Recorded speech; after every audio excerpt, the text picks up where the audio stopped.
आज हम बात करने वाले हैं लॉज ऑफ मोशन की। न्यूटन लॉज ऑफ मोशन, क्योंकि ये जो है हमारे मोशन का 3 लॉ होता है, फर्स्ट लॉ, सेकेंड लॉ और थर्ड लॉ। तो ये लॉ न्यूटन ने दिया था, इसलिए इसको न्यूटन्स लॉ ऑफ मोशन भी कहते हैं। तो पहले तो आप ये स्क्रीनशॉट ले लो, प्लीज स्क्रीनशॉट ले लो आप।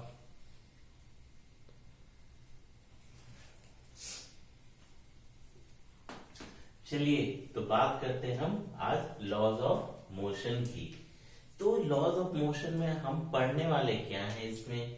तो लॉज ऑफ मोशन हमें बताता है कि एक बॉडी पर ये एक रिलेशनशिप है, बॉडी और उस पर जो फोर्स एक्ट कर रहा है और उस फोर्स के लगने के कारण बॉडी के मोशन पर क्या इफेक्ट हो रहा है, तो ये पढ़ने वाले। तो यही लॉज ऑफ मोशन होता है। जैसा कि यहाँ मैंने लिख दिया है कि laws of motion describes the relationship between body and the forces acting upon it and motion response to those force. मतलब बॉडी पर हम फोर्स लगाने वाले हैं तो उस बॉडी पर क्या इफेक्ट पड़ेगा, उसके मोशन पर क्या इफेक्ट पड़ेगा, ये हम पढ़ने वाले हैं। तो देखिए क्या है।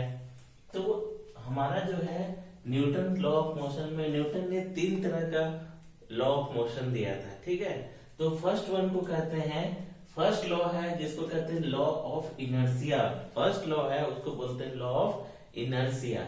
Inertia nothing but to resist the change. Inertia is nothing but the resistance to change.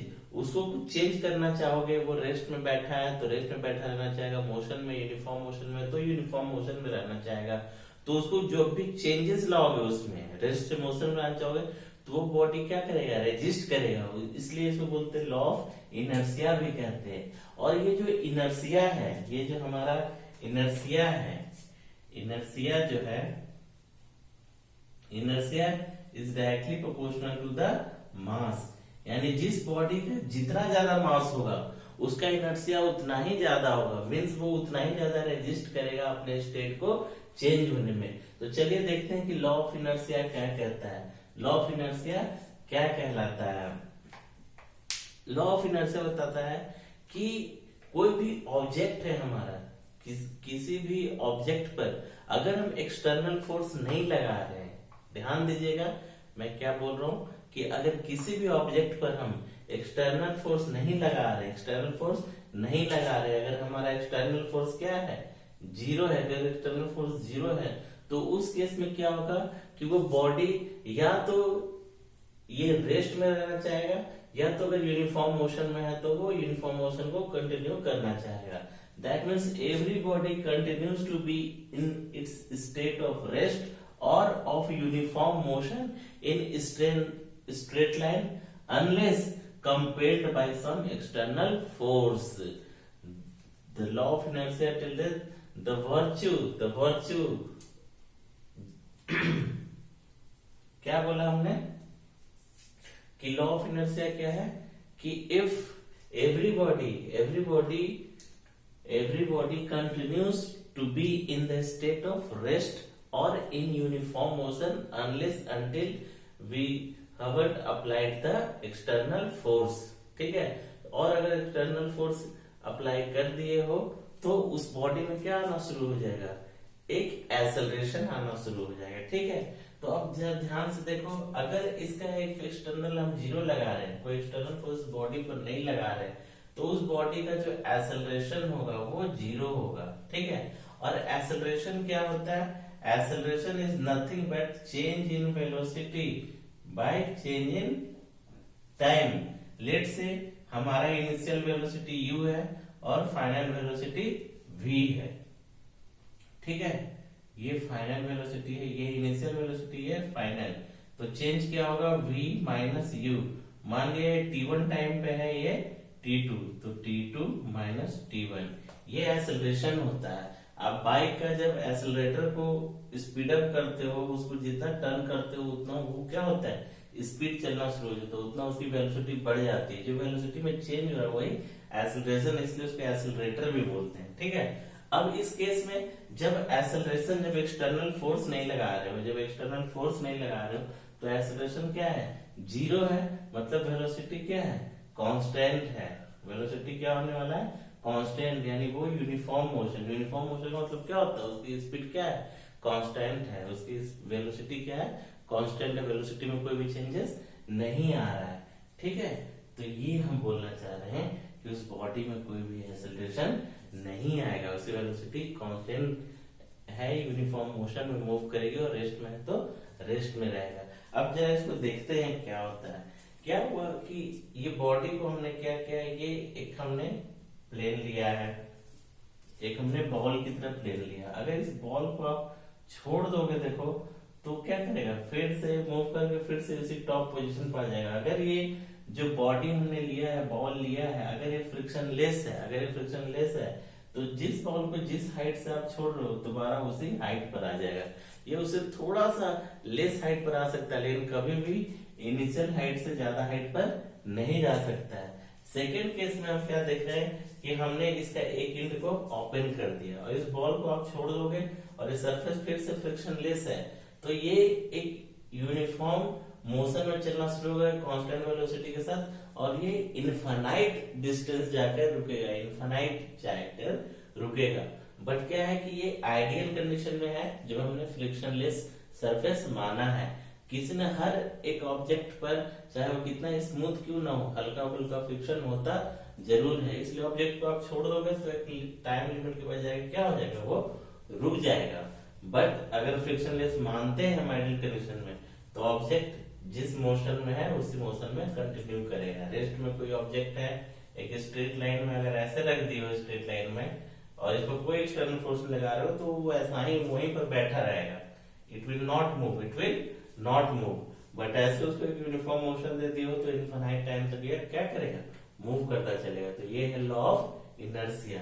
अब हम आते हैं second law of motion, second law of motion में। बट उसके पहले एक टर्म हम जान लेते हैं, उसके पहले एक टर्म हम जान लेते हैं जिसका नाम है लीनियर मोमेंटम, और सिंपली कभी मोमेंटम भी कहते हैं।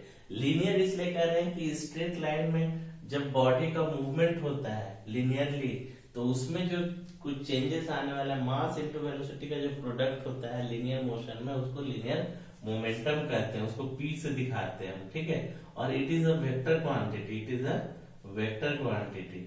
और ये क्या होता है, मास इनटू वेलोसिटी का प्रोडक्ट है, मास इनटू वेलोसिटी का।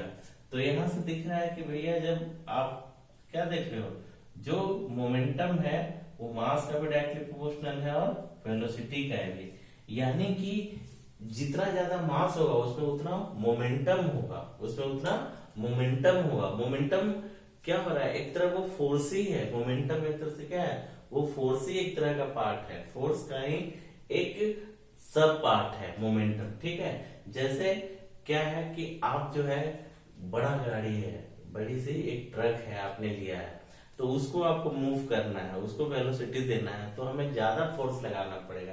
बट एक लाइटर कार है तो थोड़ा कम लगाना पड़ेगा।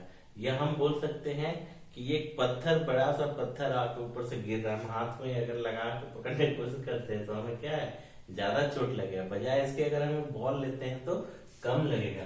तो ये क्या है, जो फोर्स एक्सर्ट होने वाला है बॉडी पर वो किस पर भी डिपेंड है, ये मास पर भी। और वेलोसिटी की बात करो, जब हमारा स्पीड में हम कैच लेना चाहते हैं क्रिकेट में तो क्या है, बॉल जब आती है तो बड़ा, जितना वेलोसिटी ज्यादा होता है उतना हमें चोट लगता है। तो कैचर्स उससे क्या करते हैं, जो अच्छा कैचर्स होता है उस बॉल को पकड़ के पीछे की ओर ले जाते हैं।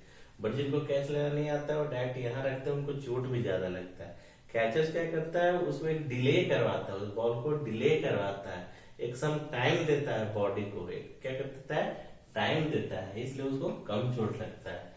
तो ये हमने क्या देख लिया कि जो मोमेंटम क्या है, linear momentum is the product of the mass और वेलोसिटी, और it is a vector quantity, it is a vector quantity. क्यों, क्योंकि वेलोसिटी भी एक वेक्टर क्वांटिटी है। वेलोसिटी देखो ये तो एक स्केलर क्वांटिटी है, किसी स्केलर को वेक्टर के साथ अगर गुना करोगे, एक स्केलर और वेक्टर का अगर मल्टीप्लीकेशन होगा तो वो भी क्या निकल के आएगा, वेक्टर निकल के आएगा। तो ये है हमारा लीनियर मोमेंटम। अब इसका यूनिट देख लो क्या होगा, इसका ऐसा यूनिट क्या होगा, जरा देखो आप, मास का क्या है केजी और वेलोसिटी का मीटर पर सेकेंड, मीटर पर सेकेंड। इसको ऐसे भी दिखाते हैं केजी मीटर पर सेकेंड, ठीक है ना। अब इसकी डायमेंशनल फॉर्मूला की बात करते हैं। यूनिट से ही हम डायमेंशनल फॉर्मूला निकाल लेते हैं एमएलटी के फॉर्म में। ये किसके लिए है केजी, मास के लिए मीटर, लेंथ के लिए और सेकेंड टाइम के लिए। तो ये इसका डायमेंशनल फॉर्मूला हो गया लीनियर मोमेंटम का, लीनियर मोमेंटम का। नेक्स्ट देखते हैं, तो इसी पर बेस है अपना सेकंड लॉ। सेकंड लॉ क्या कहता है कि जो भी हमारा rate of change of linear momentum of the body है, second law, Newton second law बोलता है कि the rate of change of momentum of a body, rate of change of linear momentum of the body is directly proportional to the force applied on the body। ये कुछ नहीं बोलता है, ये बोलता है जो भी फोर्स लगने वाला है बॉडी पर वो डायरेक्टली प्रोपोर्शनल है change in linear momentum, change in linear momentum, ठीक है।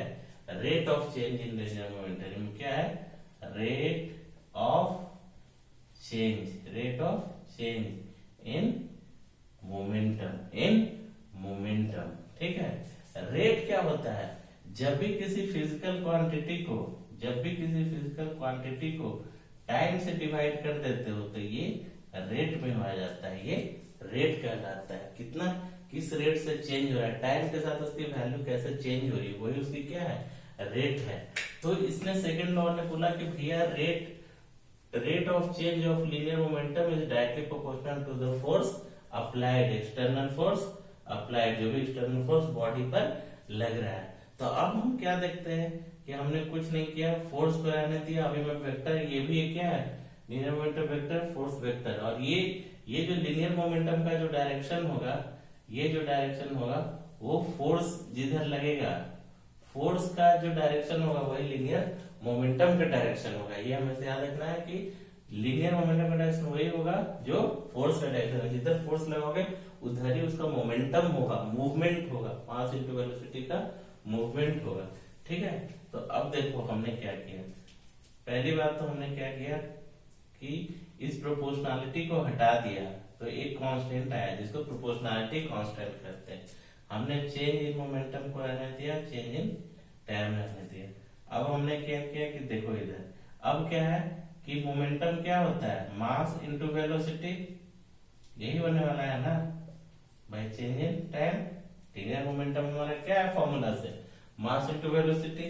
अब देखो मास का कोई चेंजेस नहीं होगा, मास का कोई चेंज नहीं होगा, चेंज किसमें आएगा, वो वेलोसिटी में। मास तो कांस्टेंट ही रहेगा till the speed of the light, 3 into speed of light क्या है 3 इंटू 10⁸ मीटर पर सेकेंड। ये जब तक रीच नहीं करता है, इससे लो अगर वेलोसिटी है तो उस केस में ऑब्जेक्टिव वेलोसिटी, तो उस केस में मास में कोई वेरिएशन नहीं है। इसके ऊपर जाएगा तो E बराबर mc स्क्वायर के रिस्पेक्ट में मास क्या है वैरी करता है, मास में भी चेंजेस आता है। बट ये हमारा नॉर्मल कंडीशन है, ये स्पीड ऑफ लाइट से स्मॉल एस का वेलोसिटी, इसलिए हम मास में कोई चेंजेस नहीं, चेंज किसमें वेलोसिटी में आएगा बाय चेंज इन टाइम। अब देखो एक्सेलरेशन क्या था, change in velocity by change in time, तो के एम, तो ये क्या आ गया एक्सेलरेशन आ गया, तो ये फोर्स आ गया। तो ये जो फोर्स आता है F इक्वल टू एम में, ये इसी सेकेंड लॉ से ही आता है ma। अब हम देखते हैं k का वैल्यू निकालने के लिए हमने क्या किया, फोर्स को 1 न्यूटन मान लिया, मास को हमने 1 kg मान लिया और एक्सेलरेशन को हमने 1 मीटर पर सेकेंड स्क्वायर मान लिया। ये सारे वैल्यू बैठा देंगे तो k का वैल्यू क्या आ गया 1, तो F इक्वल टू क्या आ गया हमारा mass into acceleration, mass into acceleration. तो सेकेंड लॉ से ये जो हमारा फॉर्मूला निकला है F equal to ma mass into acceleration, ये सेकेंड लॉ से ही आया है, हमारा सेकेंड लॉ से ही आया है, ठीक है ना, मास इनटू। तो ये सेकेंड लॉ था कि फोर्स जो है rate of change of linear momentum का जो रेट ऑफ चेंज है उसका प्रोपोर्शनल होता है। With the help of this हमने निकाल दिया force equal to mass into acceleration, mass into acceleration. अब एक और टर्म देख लेते हैं, यहीं से हम क्या देख रहे हैं कि क्या होता है कि इसमें देख लो हमने क्या किया कि ये डायरेक्टली प्रोपोर्शनल है किसका, change in linear momentum by change in time, rate of change of linear momentum. इसको हमने हटाया, के आया था हमारा, ठीक है ना, के का वैल्यू क्या निकल गया है 1, यानी F equal to nothing but rate of change of linear momentum. हमने इसको इधर भेज दिया टाइम को, तो ये चेंज हो गया। तो ये जो प्रोडक्ट आता है फोर्स इनटू शॉर्ट टाइम, ये बहुत स्मॉल टाइम होता है, बाद में आप पढ़ोगे इसको तो इसको डीटी भी बोलते हैं, ठीक है ना। ये जो चेंजेस होता है ये बहुत स्मॉल टाइम के लिए टी टेंस टू 0 हो जाता है, तो डिफरेंशियल कैलकुलस का यूज करते हैं हम, बहुत स्मॉल चेंजेस को डी से दिखाते हैं, ठीक है ना। तो ये ऐसे भी होता है। तो ये जो लार्ज फोर्स लगता है हमारा शॉर्ट ड्यूरेशन के लिए, एक आइडेंटिफाइड एक ह्यूज फोर्स लगता है जब शॉर्ट टाइम के लिए, तो उसको बोलते हैं हम impulse. A large force acting on for a short time to produce finite change in momentum। और ये जो चीज हुआ, ये जो फोर्स लार्ज फोर्स लगा शॉर्ट टाइम के लिए, तो चेंज इन मोमेंटम होता है, चेंज इन मोमेंटम होता है। तो इसको क्या कहते हैं, इम्पल्स बोलते हैं। जैसे बॉल आती है तो आप हिट करते हो बैट से, तो बहुत शॉर्ट ड्यूरेशन ऑफ टाइम के लिए बैट पर वो बॉल हिट होता है, तो वो जो फोर्स लगा उस शॉर्ट ड्यूरेशन के लिए, तो वो क्या कहलाया, इम्पल्स कहलाया। उसने क्या किया, एक मोमेंटम को चेंज कर दिया। कैसे चेंज किया, लेट से कि वेलोसिटी u वेलोसिटी से बैट की तरफ आया और लगने के बाद उसका वेलोसिटी v हो जाता है। तो मोमेंटम क्या है, मास इनटू वेलोसिटी, ये है ना, मास इनटू वेलोसिटी है। तो चेंजेस क्या हुआ, मास और वेलोसिटी। देखो u इधर आ रहा था और ये इधर जा रहा है, वेक्टर क्वांटिटी है, v इधर माइनस ऑफ u, ठीक है। तो ये क्या बन जाएगा, m v प्लस u। क्यों, एक वेक्टर अगर हमने इधर वाले को पॉजिटिव माना है, इधर वाले को हमने पॉजिटिव माना है, नेगेटिव एक्स को हम पॉजिटिव मान रहे हैं, तो ये क्या हो जाएगा, ये हो जाएगा। तो चेंज क्या होता है, change in velocity final minus initial, final minus initial. और ये अगर पॉजिटिव है ये डायरेक्शन, तो ये डायरेक्शन क्या हो जाएगा, नेगेटिव, तो माइनस ऑफ, तो ये हो जाएगा। कुछ अगर ऐसा है तो बॉल इधर से आ रहा है, बैट हिट करके अगर बॉल इधर जा रहा है, तो ये जो फोर्स लगता है large number force short duration of time के लिए, इसको क्या बोलते हैं, इम्पल्स बोलते हैं। इसको हम क्या बोलते हैं, इम्पल्स बोलते हैं। इसका क्या होगा, यूनिट क्या होगा, न्यूटन सेकेंड भी होगा, ठीक है ना। चलो नेक्स्ट हम देखते हैं थर्ड लॉ क्या बोलता है हमारा। थर्ड लॉ बोलता है कि यार ये नेचर में कभी भी फोर्स सिंगल फोर्स एग्जिस्ट नहीं करता है, फोर्स जो है सिंगल एग्जिस्ट नहीं करता है। फोर्स हमेशा अकर्स इन पेयर्स, ये हमेशा किस में होता है, पेयर्स में होता है, मतलब सिंगल ना होके पेयर्स में होगा। लेट से हमारा ये ऑब्जेक्ट ए है, इसने बी को कोलाइड किया बी के साथ, तो ए क्या करेगा, ए बी पर एक फोर्स लगाएगा, ए इसलिए एफ ए बी बोला, और इसी कारण बी भी ए पर एक फोर्स लगाएगा, एफ बी ए। तो ये नेचर में क्या है, हमेशा पेयरिंग होता है, फोर्स सिंगल ना होके पेयर्स में होता है। जब भी कोई बॉडी कांटेक्ट में आता है तो इक्वल एंड अपोजिट फोर्स लगना शुरू होता है। जैसे कि ग्रेविटेशनल फोर्स है, अर्थ जो है हर ऑब्जेक्ट को अपनी तरफ अट्रैक्ट कर रहा है, और वो ऑब्जेक्ट भी मान लो स्टोन है तो वो भी अट्रैक्ट कर रहा है, बट क्योंकि मास जो है अर्थ का ह्यूज है, इसलिए वो उसका मूवमेंट ना होके ऑब्जेक्ट्स का होता है, ठीक है। तो यही बोलता है थर्ड लॉ कि to every action there is always equal and opposite reaction acting on different body. ये जरूर याद रखना है, एक्टिंग ऑन डिफरेंट बॉडी। जैसे इसी को देख लो, क्या बोलता है, every action is a equal and opposite reaction. Let's say हमने क्या किया कि ये आ रहा था, ए ब्लॉक है, ये बी ब्लॉक है, इसने इसको हिट किया, ये एफ ए है, ये एफ बी से हिट किया। हिट जब हुआ तो क्या करेगा, ये जो ए है वो बी पर जो फोर्स लगाना है एफ ए बी लगाया, और जितना फोर्स ए ने लगाया B equal and opposite force लगाएगा, ठीक है ना। तो एफ ए बी जो है equal to minus B A, magnitude same है बट डायरेक्शन अपोजिट है। तो इसलिए हमने बोला कि ये हमेशा पेयर्स में होता है और every action there is a equal and opposite reaction. और ये जो रिएक्शन होता है that reaction followed by an action, मतलब पहले एक्शन होगा, पहले ए मान लो बी को हिट किया, जब वो हिट करेगा तब बी वाला उसको रिएक्शन देगा। ठीक है, जैसे नाव चलाते हो आप, पानी में हमने पैडलिंग किया तो पानी में क्या करता है, एक फोर्स देके बैक की तरफ प्रेस देते हो, तो वाटर को आपने प्रेस दिया तो वाटर ने भी पैड पर आपने पैडिंग पर आपका सेम फोर्स लगाया है, इसलिए हमारा जो बोट है वो आगे की तरफ मूव करता है। तो ये 3 लॉज थे जो बड़े इंपॉर्टेंट है, इसको ध्यान देना है, याद रखना है। ठीक है, इनको याद रखना है और ये दोनों फॉर्मूलेस को याद रखना है। इस पर आगे हम पढ़ने वाले conservation of linear momentum, conservation of linear momentum, conservation of linear momentum हम देखने वाले हैं। मतलब मोमेंटम जो है वो कंजर्व रहता है इन द केस अगर एक्सटर्नल फोर्स उस बॉडी पर नहीं लग रहा है, जीरो है।